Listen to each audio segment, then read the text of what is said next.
Canadian filmmaker Adam Egoyan has made 7 feature films, including Exotica, 1994. It is his latest, The Sweet Hereafter, that is winning him great acclaim. Janet Maslin named it one of the top 10 films of 1997, calling it mournfully beautiful and unexpectedly transcendent. The film is an adaptation of the Russell Banks book about the effect a terrible school bus accident has on a rural town. I'm pleased to have Adam Egoyan join us now for a consideration of this film, as it is listed in many top 10 lists, including as he got on a plane and picked up the New York Times for today, Stephen Holden calling it his favorite film of 1997, saying, among us, some other things that we will talk about in just a moment. Welcome to the broadcast. Good to be here. It's great to have you here. You were on the plane and you picked this up. Yes. What a day. No, it was How to great. make a flight. I thought, what better way to come to New York than to have this sort of news? It was wonderful. Are you surprised at the reaction to it? What I'm surprised by is that people are able to understand the spirit of the film and be so transfixed by that. And because the language is quite... it's not really a traditional way of telling the story, but because the emotional core is so deep, people are able to identify and be tremendously moved by it. I'm so gratified because that's how I felt when I read the book, and it was very important for me to preserve the spirit of the book. For the benefit of the audience who hasn't seen it, tell us how you tell the story in terms of leaping forward and leaping back. Sure. It's about a small rural community, and they're suffering from this terrible accident that takes away their children. And it's about a lawyer who comes into the town and goes from home to home trying to stir up a class suit litigation. And he's sure that he can assign blame for this accident. He's sure that he can find out, and he knows who is responsible. And his whole case is hinged on the testimony of the sole survivor, this young woman. And she, for her own reasons, dismantles his case effectively, and in the process finds her own dignity and is able to heal some of the wounds that have affected this town in the process. So it's about how we need to find blame, but ultimately and assign blame, and how we have to find answers from within, where we have to search, and where we're able to find a process of healing, where that begins. But it's also, it's about what happens when you're in the midst of an accident like this. So the structure of the film is very much going in the future, in the past, in the present. Right. People are adrift. People are trying to find some meaning. And the structure of the film reflects that and tries to find a language which reflects the psyche of this community. Let me talk a little bit about casting. One of my favorite actors, Ian Holm. I mean, I assume that was just obvious for you. It was really obvious because I think he's one of the finest actors in the English language. I needed a brilliant actor who could convey.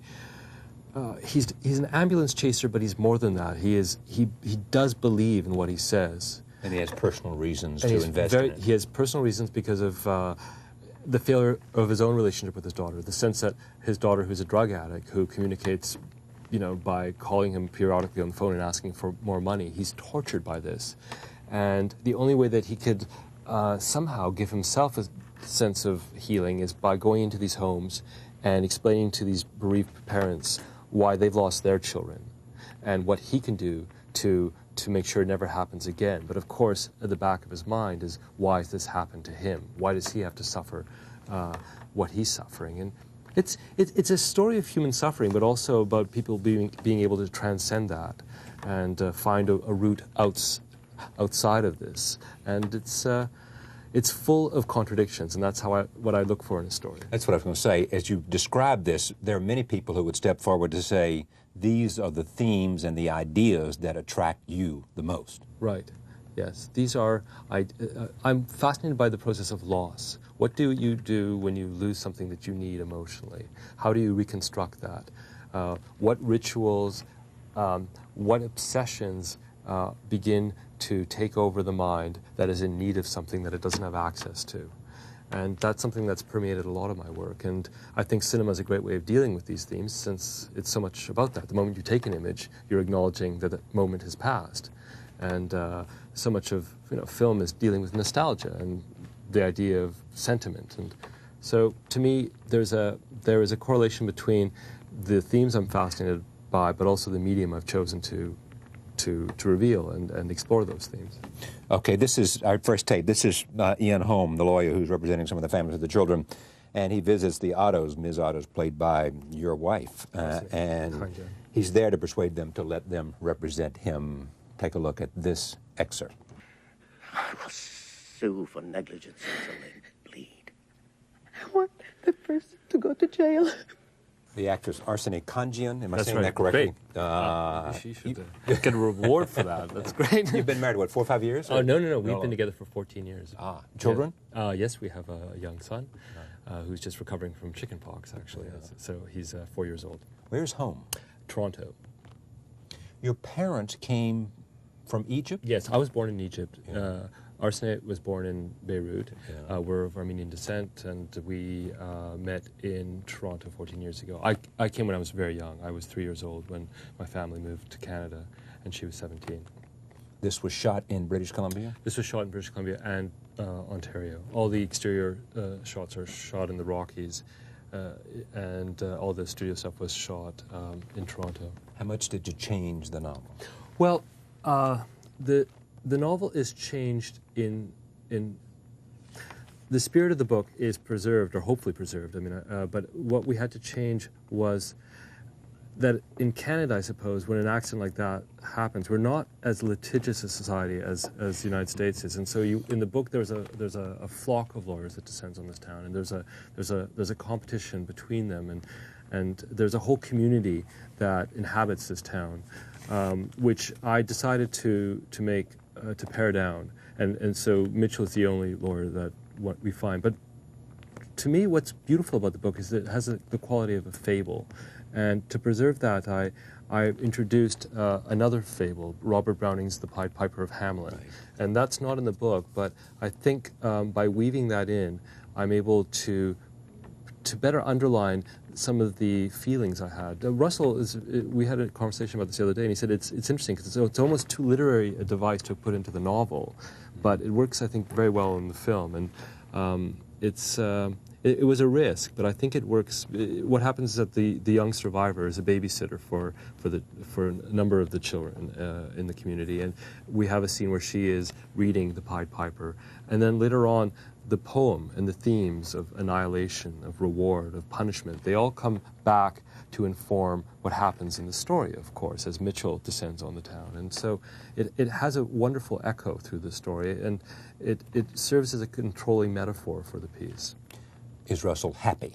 Russell is really happy, and I think I would have been miserable if he wasn't. It was the first time I'd done an adaptation. So you were nervous when you showed him the film? Oh, I've never been as nervous as when I actually sent him the first draft of the screenplay, because I think what happens, and I can understand why it needs to happen in a lot of films, the writer is kept apart, but I really wanted him to be pleased with this. He's a huge film buff, and I wanted him to be involved, and actually one of the reasons I think he let me have the option was that he felt that he would be involved, and I wanted to honor not only the spirit of the book, but also the spirit of Russell himself. He's a very generous person. You involved him while you were writing the screenplay Well, in terms of saying, I'm thinking this? Yes.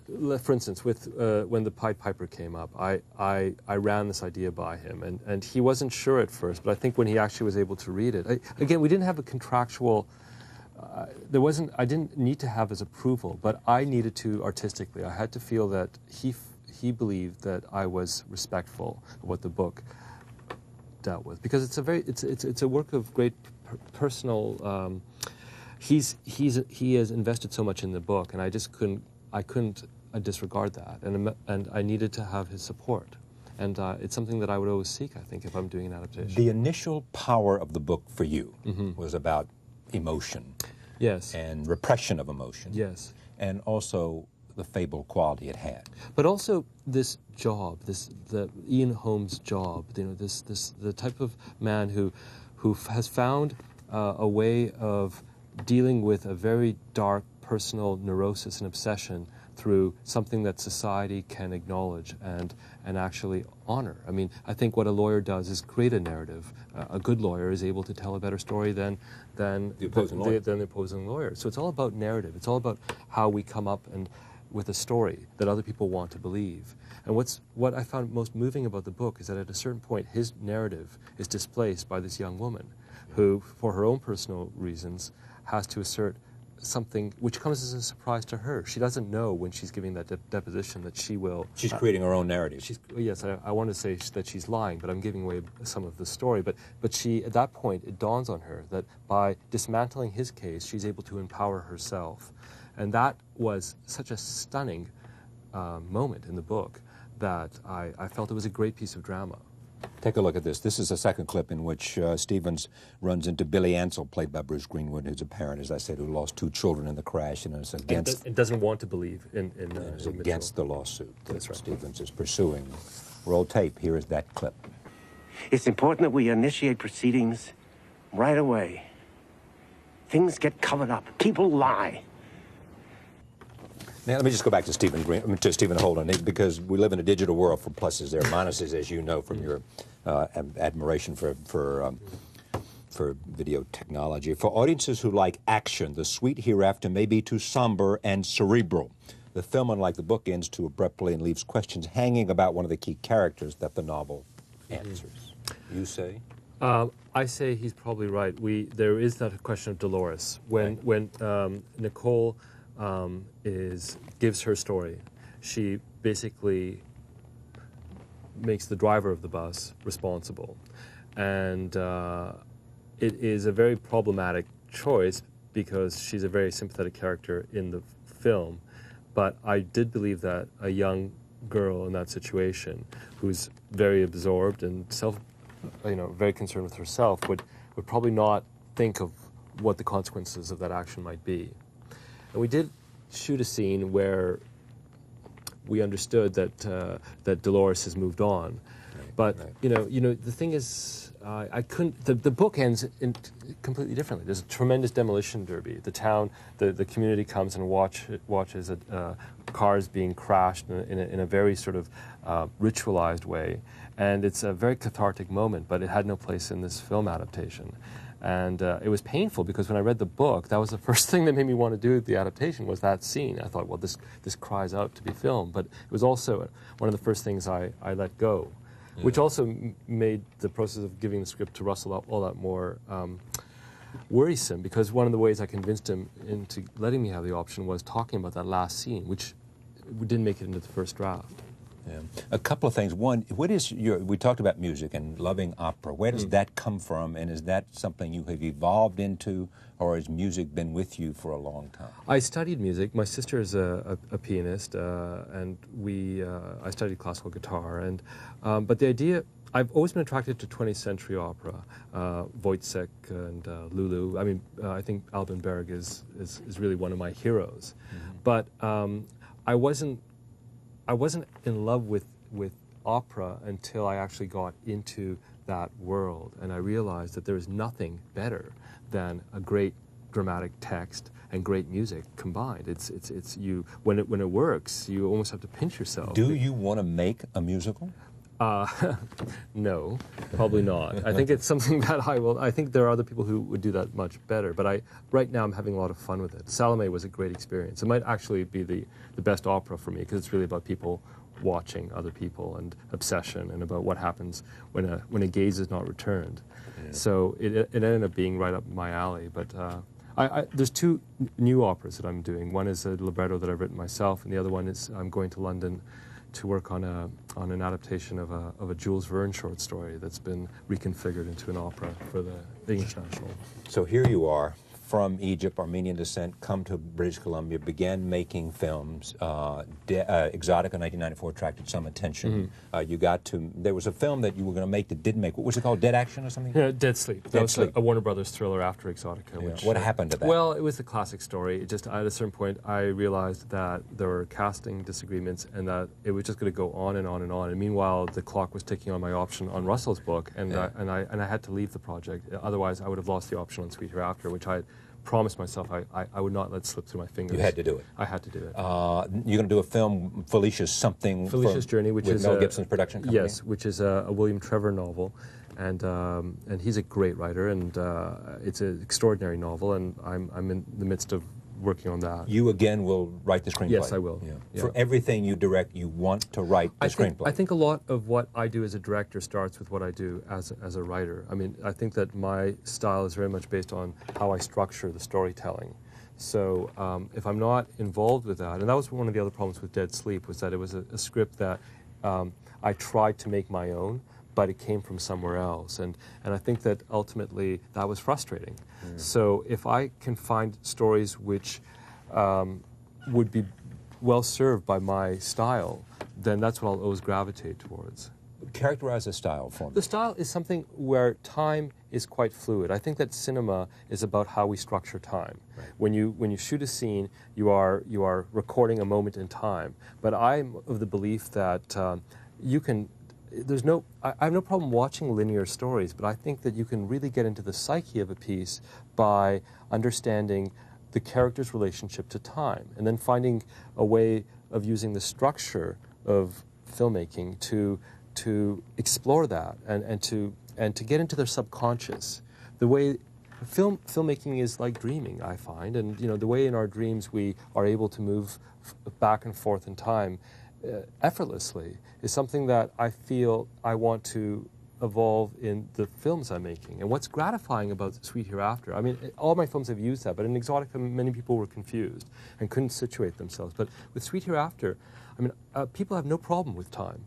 Even though there are 35 different time frames in the film, because the emotions are so rooted, and because the central event is so firmly etched and so anticipated, you have a great freedom to really move into these people's past, their present, into their future, and it becomes a study of tenses. It almost becomes like using, these various time tenses to get into their skin, to try and understand who they were before, what they've become, and where they'll evolve into, and to fold that into one package. Video. You are fascinated by video. You sat down here, and as I'm watching this clip, you're watching the monitor. Yes. Because the high-tech stuff that are here at Bloomberg, you're obsessed by it. Do you take advantage of that as a director? I think we're living in a time where I can have characters who are involved in doing exactly what I do as a film director. I mean, everyone is involved with chronicling their home experiences, the births of their kids, the camcorders and all everything. That. So why not? I make certain decisions as a director, and my characters make those same decisions. I mean, when they choose to record something or erase it or transplant it, I mean, it's become part of what it means to be human in our and what it means to enhance memory. Yes. What has memory become? Right. I mean, memory is a tool we have that can forget, and sometimes forgetting is something that is helpful. But when everything is recorded, and when those experiences can be accessed, I mean, I think that there are, that has to change our dramaturgy as well. You know what else it does? I mean, it just offers, in the hands of someone who's just curious, because of the technology and its advancements, an incredible opportunity to record the visual, but also the spoken. I mean, and how many, the storytelling trends, storytelling phenomenon of every society, Armenians and Canadians and Egyptians and Americans, is enhanced by the capacity now to sit with people and just have them reflect their experience. Right.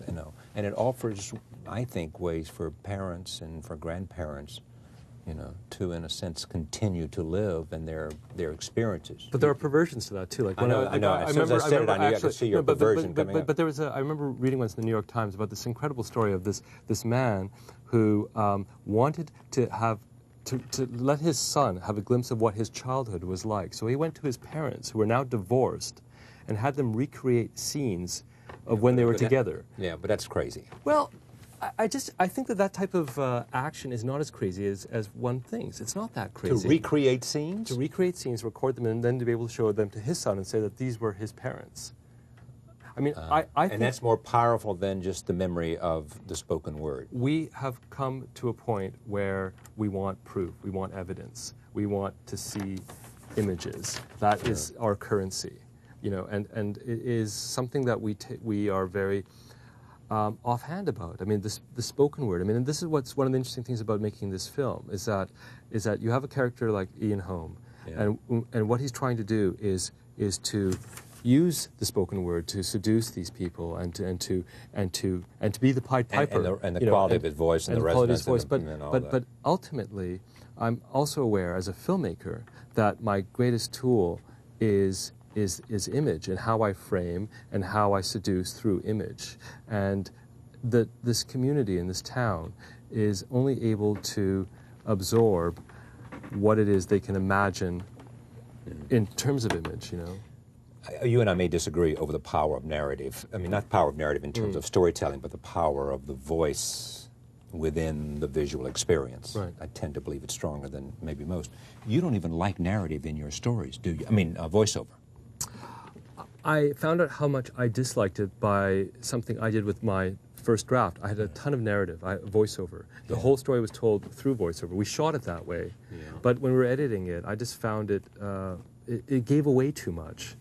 Now, when it's well done by people who are convinced about its use, it can be beautiful. Some of my favorite films are told through voiceover. I look at Taxi Driver, and I think that film is unimaginable without voiceover. But it's a matter of acknowledging what I believe and what I think I can do best. And since I don't think that, I think voiceover for my types of films would be too easy. What I'm pleased about is you weren't worried or didn't concern yourself that the film might be, in somebody's judgment, too cerebral or too melancholy. You went with where your instincts were and where your instincts were and your heart. I have to imagine that my viewer is infinitely curious. Yeah, exactly. Thank you very much. Pleasure to have you on this broadcast. Oh, it's great. Sweet Hereafter. Thank you for joining us. See you next time.